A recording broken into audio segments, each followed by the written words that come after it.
Mon père m'a raconté une histoire un jour. Je ne l'oublierai jamais, pour plusieurs raisons. Je crois que c'est la première histoire qu'il m'ait racontée quand j'étais enfant. C'est aussi l'histoire de la mort de mon grand-père. Mais honnêtement, ce n'est pas pour ça. On entend des histoires à la télévision, ou parfois on surprend des conversations dans les lieux publics. Les gens parlent de fantômes et d'extraterrestres, et tu te dis, ce n'est pas vrai. Ils inventent, ils se trompent ou ils sont fous, ou quelque chose comme ça. Tu n'y crois tout simplement pas.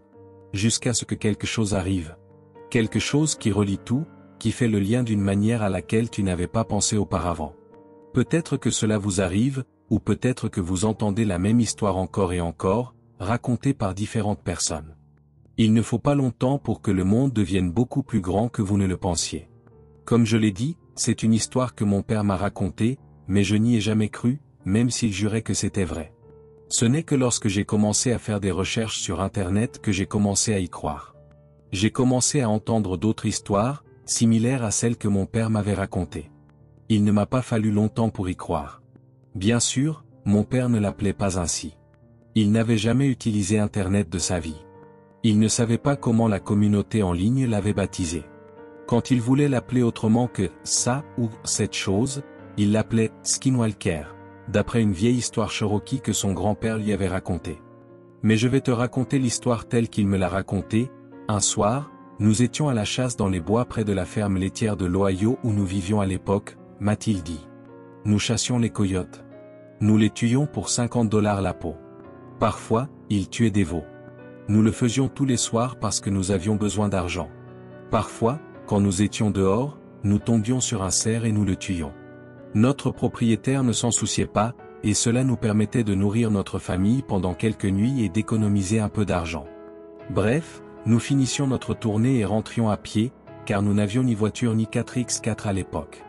Nous traversions les bois. C'est là que nous sommes tombés dessus. Il y avait du sang partout. Éclaboussé sur les arbres, dans l'herbe, dans le ruisseau, partout. Au début, nous avons pensé que c'était une meute de coyotes. Nous avions déjà vu que parfois, lorsqu'ils ne trouvaient pas de nourriture pour une raison ou une autre, ils se mettaient à chasser des cerfs ou du bétail par désespoir. Le pire, c'était quand ils s'accouplaient avec des chiens sauvages. Mais là, ce n'était pas pareil. Vous voyez, quand une meute de chiens, de loups ou de coyotes attaque quelque chose, ils le font bien. Ils choisissent une proie faible, malade, vieille ou simplement petite.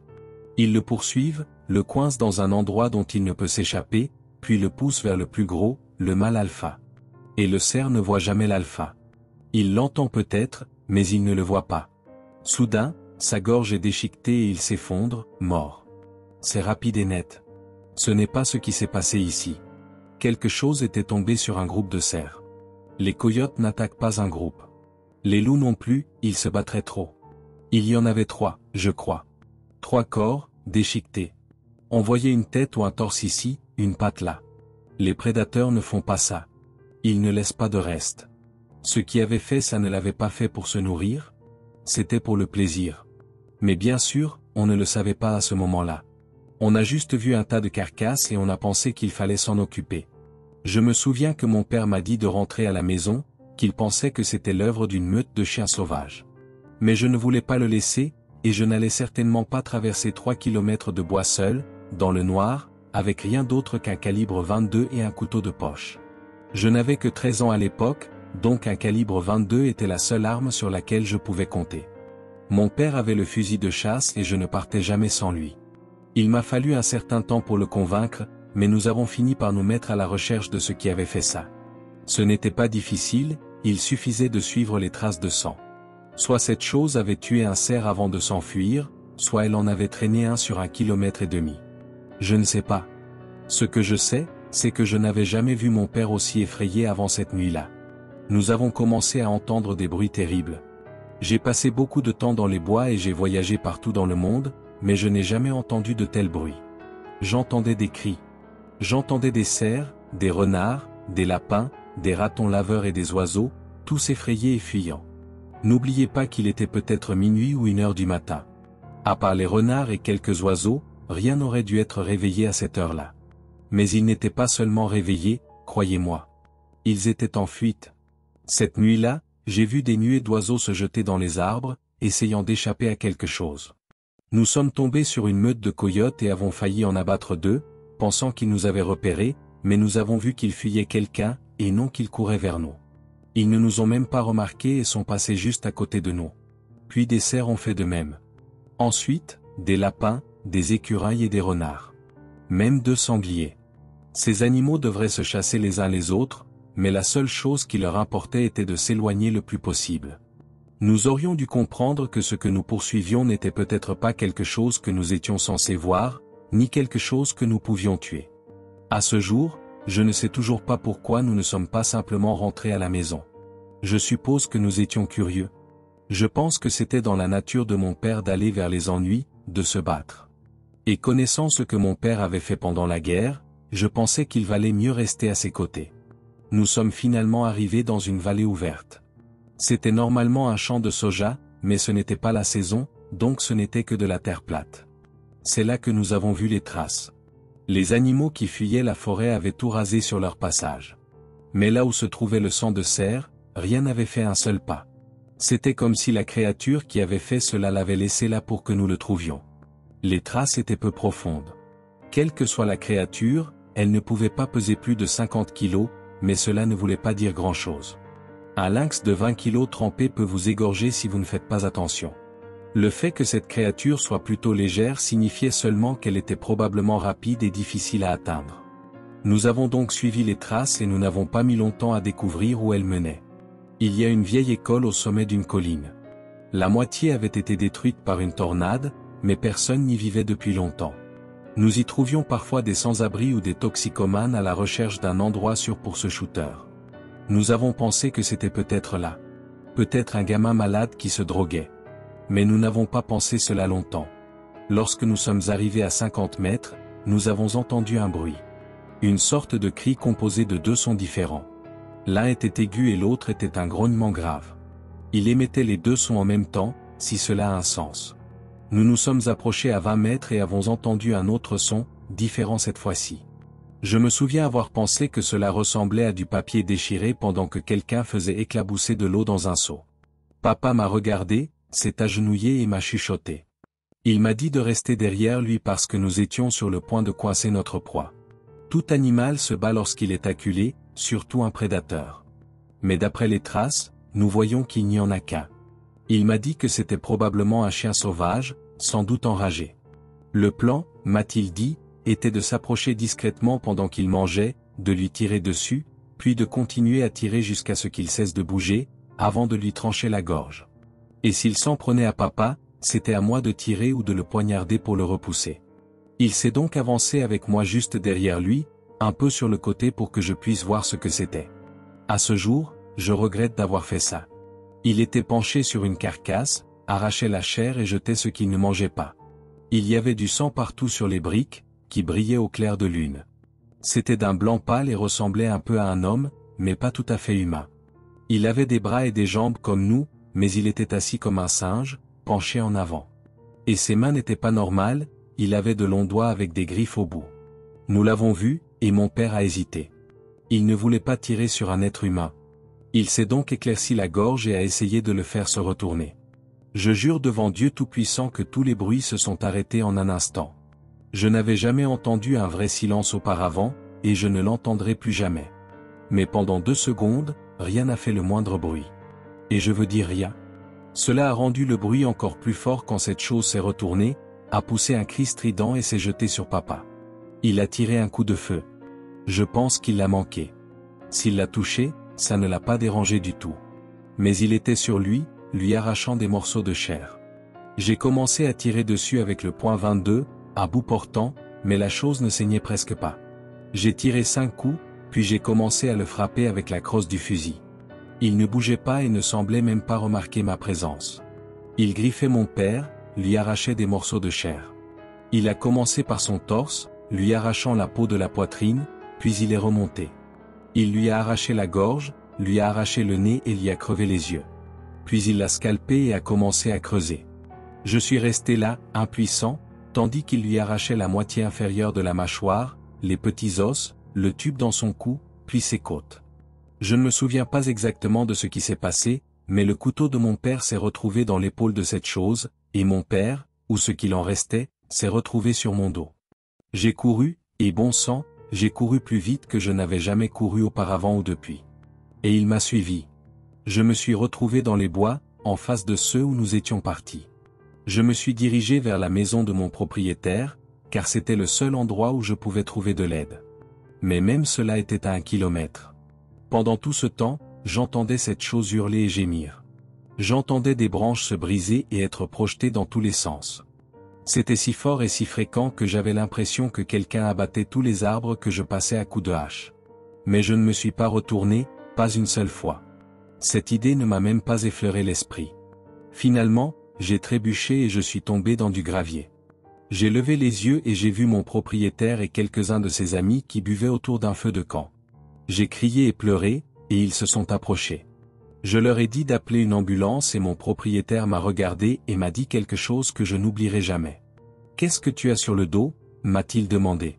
Au moment où les mots sont sortis de sa bouche, il a compris sans que j'aie besoin de dire un mot. Il a réalisé que c'était l'une de ces horribles chemises en flanelle que mon père portait partout. Et c'était à peu près tout ce qui restait de mon père. À part un morceau de la tête et du torse de mon père, il ne restait plus rien.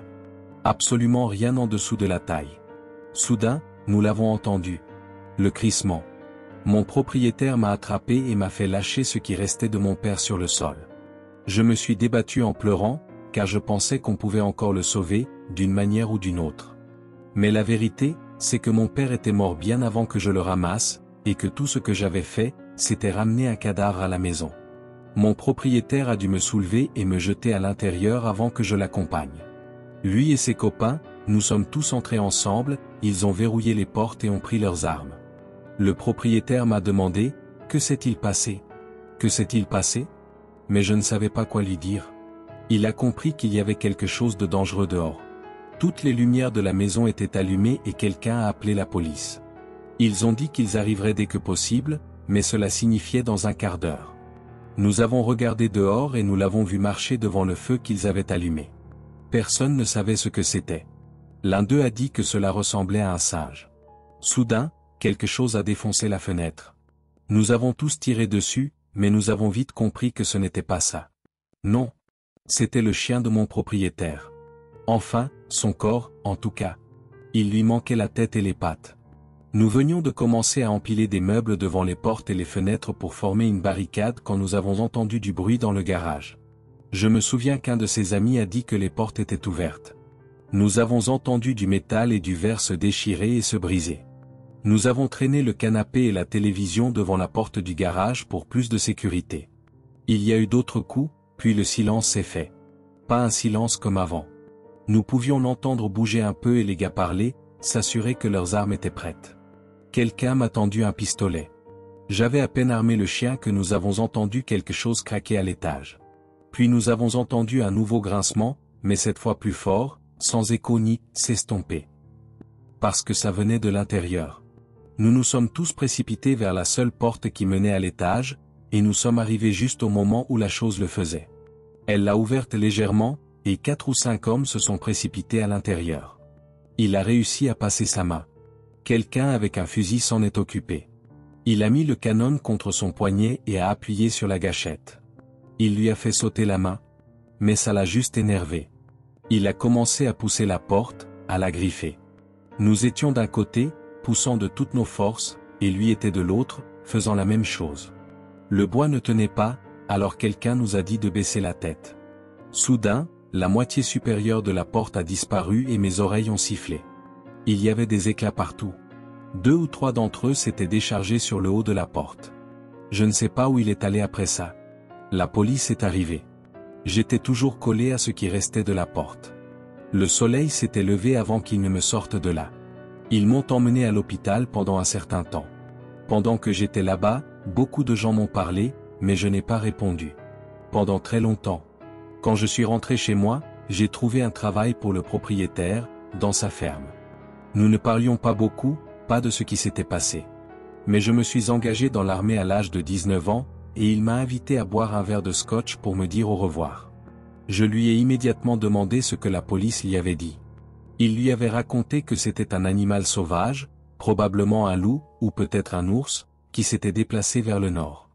Je lui ai demandé comment il pouvait dire ça alors qu'ils avaient la main. Il m'a regardé, stupéfait. Il m'a dit que la main n'était jamais revenue au poste. Le policier qu'il avait dans sa voiture avait eu un accident. Il a percuté un arbre et est mort sur le coup. La main n'a jamais été retrouvée, probablement emportée par un animal. Les policiers, lorsqu'ils ont admis que la main existait, ont dit qu'il s'agissait simplement de la patte d'un ours qui ressemblait à celle d'un homme. Je n'ai plus jamais reparlé au propriétaire. Il a disparu pendant que j'étais à l'entraînement militaire et personne ne l'a jamais revu. Il y avait des rumeurs selon lesquelles il devait de l'argent à quelqu'un et avait quitté la ville, mais je ne pense pas que ce soit aussi simple que ça. Quant à moi, je ne suis jamais retourné dans ces bois. Je n'y retournerai même pas si j'avais toute l'armée américaine derrière moi.